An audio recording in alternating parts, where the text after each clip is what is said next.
3 minutes to the biggest battle of our professional lives. All comes down to today. Either we heal as a team, or we're going to crumble. Inch by inch, play by play, till we're finished. We're in hell right now, gentlemen. Believe me. And we can stay here, get the shit kicked out of us, or we can fight our way back into the light. We can climb out of hell. 1 inch at a time. Now, I can't do it for you. I'm too old. I look around, I see these young faces, and I think, I mean, I made every wrong choice a middle-aged man can make. I pissed away all my money, believe it or not. I chased off anyone who's ever loved me. And lately, I can't even stand the face I see in the mirror. You know, when you get old in life, things get taken from you. I mean, that's part of life. But you only learn that when you start losing stuff. You find out life's this game of inches. So is football. Because in either game, life or football, the margin for error is so small. I mean, 1/2 a step too late or too early, and you don't quite make it. 1/2 second too slow, too fast, you don't quite catch it. The inches we need are everywhere around us. Hell yeah. They're in every break of the game, every minute, every second. On this team, we fight for that inch. On this team, we tear ourselves and everyone else around us to pieces for that inch. We claw with our fingernails for that inch. Because we know when we add up all those inches, that's gonna make the fucking difference between winning and losing. Between living and dying. I'll tell you this, in any fight, it's the guy who's willing to die who's gonna win that inch. And I know if I'm gonna have any life anymore, it's because I'm still willing to fight and die for that inch. Because that's what living is. The 6 inches in front of your face. Now, I can't make you do it. You gotta look at the guy next to you. Look into his eyes. Now, I think you're gonna see a guy who will go that inch with you. You're gonna see a guy who will sacrifice himself for this team because he knows when it comes down to it, you're gonna do the same for him. That's a team, gentlemen. And either we heal now as a team, or we will die as individuals. That's football, guys. That's all it is. Now, what are you gonna do?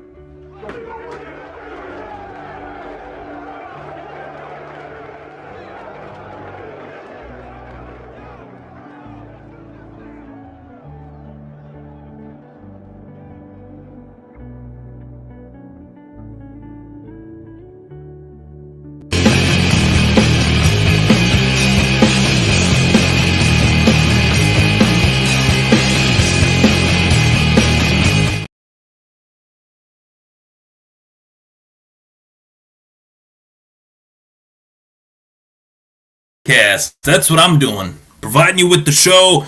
Of course, the show of shows. I'm fired up. So fired up. Of course, forgot to turn my mic on. Most important thing. Did it 2 shows in a row. But I didn't get too far into the show. What's happening, everybody? Ryan Thomas. Thomas Takes Sports Podcast. All football show. I had to start it off with something that fires me up. The Inches speech by Al Pacino in Any Given Sunday. Hard to believe that movie is almost 25 years old. Can't wrap my head around that fact that movie is almost 25 years old. Truly astonishing. Now, as I said earlier today, I posted a sweet graphic. Shout out to my buddy Helmet Addict. He put together a really cool concept of helmet art for me. The Thomas Takes Sports Podcast football helmet. I'm actually going to have one of those helmets made so that it can be in my backdrop in my renovated studio room that I'm in the process of finishing, which is what brings me in the guest room of my house. So, let's get right to it. There is a lot to unpack on this episode of the Thomas Takes Sports Podcast, and let's get right to it. Lamar Jackson has been franchise tagged by the Baltimore Ravens. It is a non-exclusive tag, which allows Lamar Jackson to go to any team he wants. Anyone that's willing to make him an offer, of course, that meets his demands. That's the key, of course. If Lamar Jackson and the Ravens are at odds, Lamar's trying to find himself the next best solution, so to speak, that puts him on the team that pays him the most money. But this is complicated. This is far more complicated a situation than what most people believe. And the reason I state that is due to the fact that Lamar Jackson is, I think, in the right to want the money that he so desires. And why does he want that money? Why does Lamar Jackson feel he's worthy of more money than what he's been paid?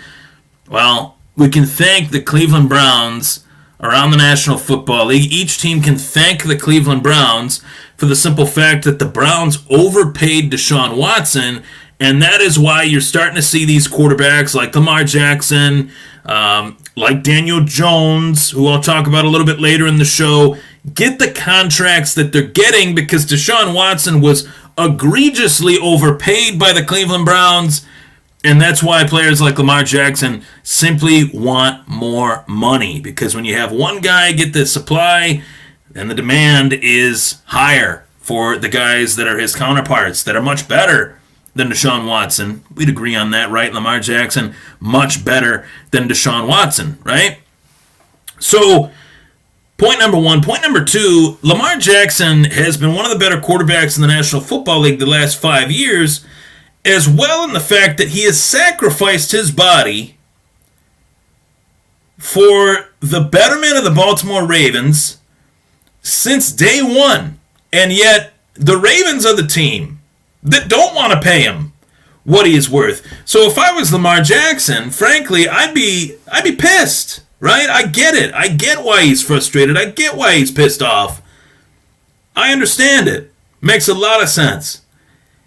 Doesn't make sense for the Ravens to pay him the money that they feel he's worth, because the Ravens don't pay anybody outside of Ray Lewis, outside of that era, the last quarterback that they had, Joe Flacco. They're more willing to pay Joe Flacco top dollar, which was top dollar in his era, than they are to pay Lamar Jackson. And obviously Flacco helped the Ravens win a Super Bowl. I get all that. But Lamar Jackson could do the same thing in a few years' time, if in fact they built a team around him, which they have not done. So you want to talk about, we talk about in Buffalo all the time, these last few weeks. You hear it on local radio. You hear it all over the place as far as what the Bills need to do to build around Josh Allen, but what do the Ravens need to do to build around Lamar Jackson? Quite a lot. And for Buffalo Bills fans out there, I will be talking about the Buffalo Bills in this show. So stay tuned. There will be a key topic at the tail end of the show that I will be discussing, and it's a very big one. So what do I think is going to happen with this situation with Lamar Jackson? Truthfully, I don't think he's going to be back with the Ravens this upcoming season. I think he's going to go somewhere, which again allows me to say this phrase one more time. March 7th to opening day of free agency, which is next week or so. It is purely speculation season. That's what we're doing. We're in speculation season. There's a lot of moving parts to this offseason. You've already seen some teams come out and admit that they are not going after Lamar Jackson. Miami being one of them, shockingly. Miami puts out a statement today and says that they're moving forward with Tua Tagovailoa. They are not going after Lamar Jackson. They are not going after Aaron Rodgers. Did they say that, though? They didn't say that. They said they're not going after Lamar Jackson. Very interesting. In South Beach. What other teams could potentially be out there for Lamar Jackson? Carolina, Atlanta. Atlanta said they're going with Desmond Ridder. I'll believe that when I see it. If Lamar Jackson's a free agent, you bet your ass he's going to be in high demand. There'd be over a dozen teams that would want the services of Lamar Jackson, if not more. And they should, because this guy is one of the most dynamic quarterback talents I've ever seen. Now, is there room for improvement? Is he in the upper echelon of quarterbacks in the National Football League? If I were to do a top 5 right now, I would have Pat Mahomes, Josh Allen, Joe Burrow, Jalen Hurts, as well as Justin Herbert in that top 5. That's my top 5 right now. I could tell you that. Lamar Jackson fell out of that top 5, getting hurt the way he did, not playing in the playoffs the way that he did. That made him fall out of my top 5. He could easily go right back into the top 5 if, in fact, he goes to the right team. I don't think the Baltimore Ravens are the best option for Lamar Jackson, clearly. Because this is the point that we're at. Lamar Jackson doesn't need the Ravens anymore. The Ravens don't care if they need him anymore. So it's time to move on. I think for both sides, enough is enough. Enough has taken place. Of course, as the tagline says on the bottom, fire away some comments. Let me know what you think in terms of Lamar Jackson and potentially where he could go. But a franchise tag by the Ravens, non-exclusive, allows Lamar to test the waters of the free agency market, to kind of see the lay of the land, to get an understanding as far as who is interested in his services. Next, Derek Carr signs with the New Orleans Saints, 4 years, $100 million. I think it was actually 4 years, 140, $100 million guaranteed. I'll check that just to verify, but I'm not even really focused necessarily on the contract. I'm just focused on the player as well as the team and where he is and where he's going and how that impacts the National Football League moving forward. So, a few things with Derek Carr. I have always been a supporter of Derek Carr. I've always enjoyed Derek Carr. Greatly enjoyed him in terms of who he is as a person. I think he's one of the best people in the National Football League. But unfortunately, that doesn't matter. What matters is what you do for your team and how you make an impact in terms of helping your team win. That's what matters. And this contract is crazy for the quarterback market because he is at $30 million this upcoming season, which is basically the first year is kind of guaranteed, essentially. $60 million of it is guaranteed at the signing with a signing bonus, as well as his 2023 salary and 2024 salary, all guaranteed. There is a potential out in this contract after 2026, so essentially, this is a 3-year deal worth $62 million, potentially. That's what we could see from Derek Carr. At the very least, it's a 2-year deal with a full no-trade clause. That was the first thing that I wanted to take a look at in this contract. When I first heard the news that Derek Carr was going somewhere, I thought, you know what, I'm going to take a gander at this. I'm going to find out if, in fact, Derek Carr is on a no-trade clause. That's the big portion of this news. Is Derek Carr under contract with a no-trade clause? He is. And how does this impact the National Football League? I'll tell you this. The NFC South is one of the worst divisions in the National Football League. Immediately when Carr signs with the New Orleans Saints, he is immediately making the New Orleans Saints the favorites of that division, because you have the worst group of quarterbacks in one division that I've seen ever in my lifetime. Derek Carr is number one, far and away. Number 2, you got Desmond Ridder with the Atlanta Falcons right now, presumed to be the starter. In Tampa Bay, you have Kyle Trask, who has never really thrown a pass, at least that I've seen, in Tampa Bay during a regular season game. I've never seen it. And they had Tom Brady, and they were beating the snot out of teams when Brady was on the team the first season. They went 7-5 to start and went on a run en route to a Super Bowl, of course. And then you got the Carolina Panthers. We got P.J. Walker. Potentially, are they bringing back Sam Darnold? We don't know yet. But Derek Carr easily makes the Saints the favorite in the NFC South. Far and away the favorite. And what's really frustrating for me is the fact that I do think there were better offers out there, better options out there for Carr in terms of player fitting with a team. But Carr went where the money was at. And I know Dennis Allen and Carr are familiar with one another. Allen was the coach there for a little bit, but I felt like the Jets were a better fit. I felt like potentially Carolina was a better fit. Maybe not necessarily supporting cast-wise, but for Derek Carr's career, I felt like supporting cast-wise, those teams offered a lot, especially the Jets. And maybe not in Carolina, but coaching-wise in Carolina, I felt like coaching-wise with Frank Reich, Derek Carr could have had a resurgence. But even a Derek Carr resurgence, what type of resurgence is that? Is that a resurgence enough to put the team on the precipice of a Super Bowl? I don't think so. Truthfully, I don't think so. And I don't know if this is a move that is going to put the Saints in the Super Bowl. I think it could help them win the division, but what is that saying? I just went over it. The NFC South is pretty terrible. So this is a meh move for me. Kind of disappointing. I wanted a better, more fun fit for Derek Carr than the New Orleans Saints. Obviously, they needed a quarterback. I get it, but how much better is Carr in comparison to Jameis Winston? I just don't know.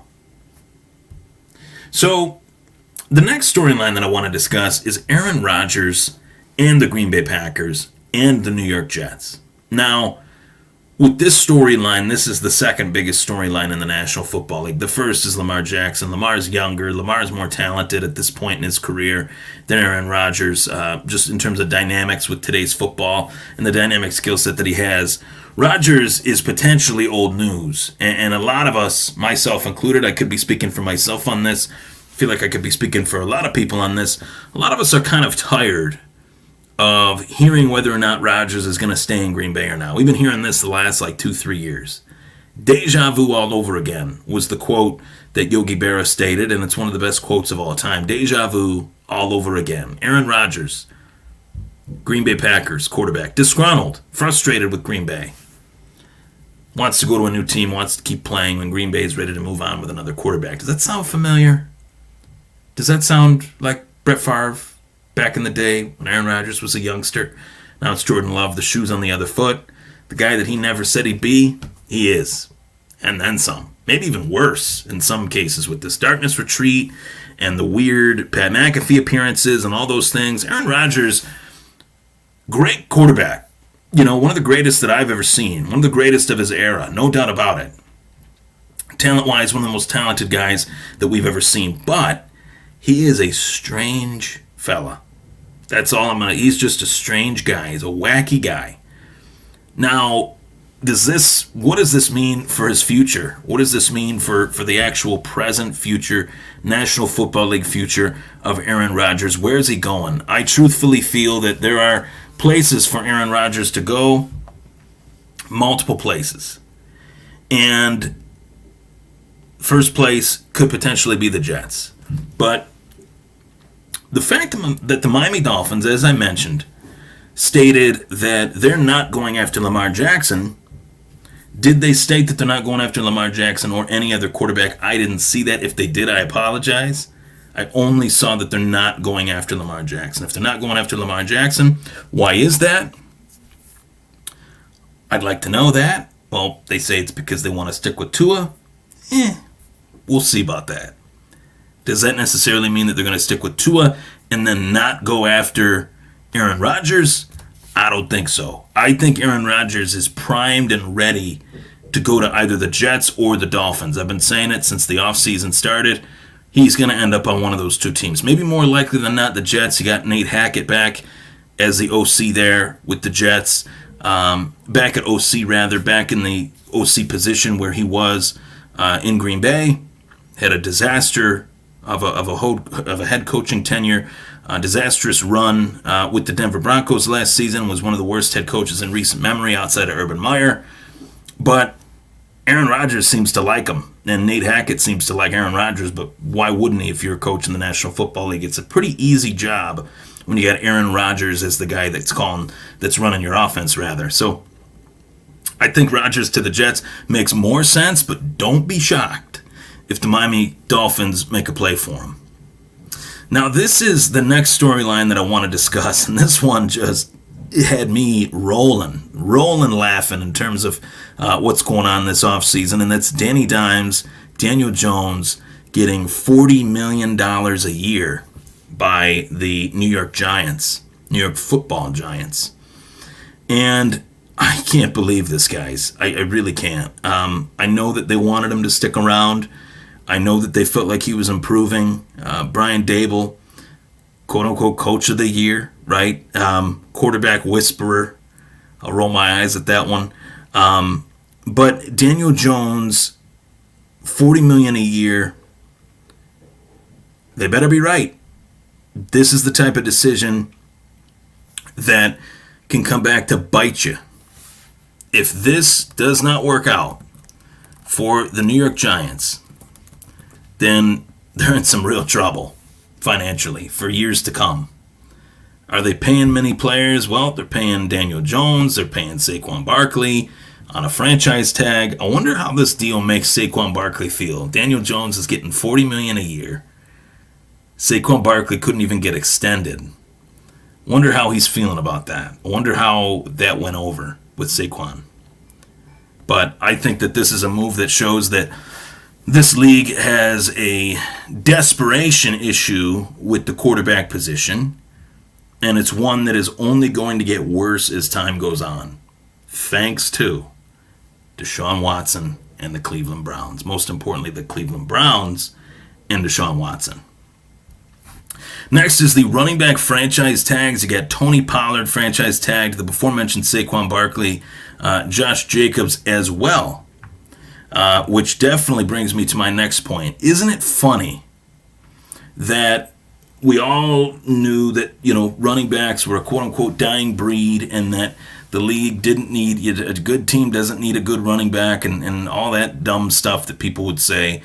And now the teams that have great running backs couldn't let them go because they're very tough to keep, very tough to find.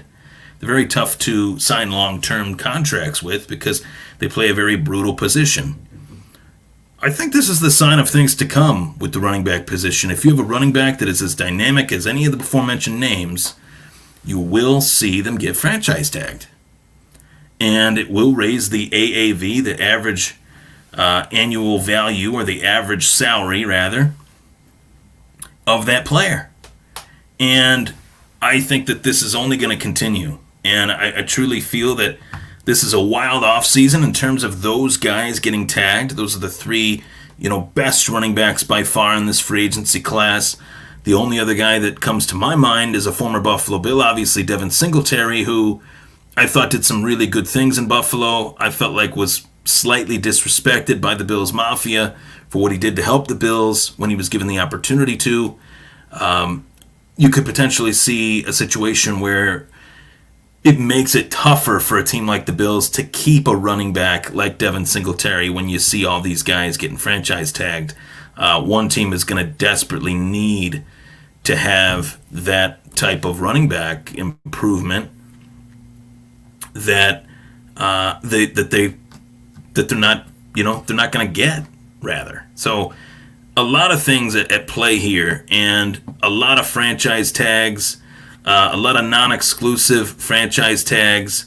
Saquon Barkley tagged, Josh Jacobs tagged, Tony Pollard tagged. So that's a big deal, and that's something that should be addressed in terms of a potential reoccurrence as it already is a reoccurrence, but one that we should expect to see now, I think, for many years to come, with elite running back play. Maybe Austin Eckler, or I'm just spitballing here. I don't know the exact contracts of some of these guys, but one of the elite running backs coming up the ranks. Where does he sit as far as potentially getting a franchise tag? Kenneth Walker III, he's going to command a lot of money once his contract is up. What type of contract would he be looking at? Could Jamal Williams get a franchise tag with the year that he had? Felt like friggin' 28 touchdowns in a year. Not quite, but something crazy like that. What's he going to get? Is he going to get a franchise tag? We'll see. So the last talking point that I want to discuss, it involves your favorite team in Western New York, football-wise. Your favorite football team. My favorite football team in Western New York, and that is the Buffalo Bills. And Derrick Henry, if you were to go to the casino right now, whether it's Seneca Niagara, Seneca Allegheny, Batavia Downs, maybe some of them that don't have a sports desk, but those ones that do, you'd place a bet on the Bills making a trade for Derrick Henry, and they're the favorites to do that right now. Just that. Vegas has the Bills as the odds-on favorites to land Derrick Henry. And what are my thoughts on that? Right? I mean, for those of you that are curious, obviously have a great understanding of where this community is at with the team, where the team is at. I follow the team as closely as I think anyone in the area. And I know a lot of people that follow this team. They do a great job covering the team. And they've been on the show. The majority of them have been on this show. The ones that haven't, they're going to be on this show. And we talk Bills all the time. Daily basis. Twitter, Facebook, all those great things for sports talk.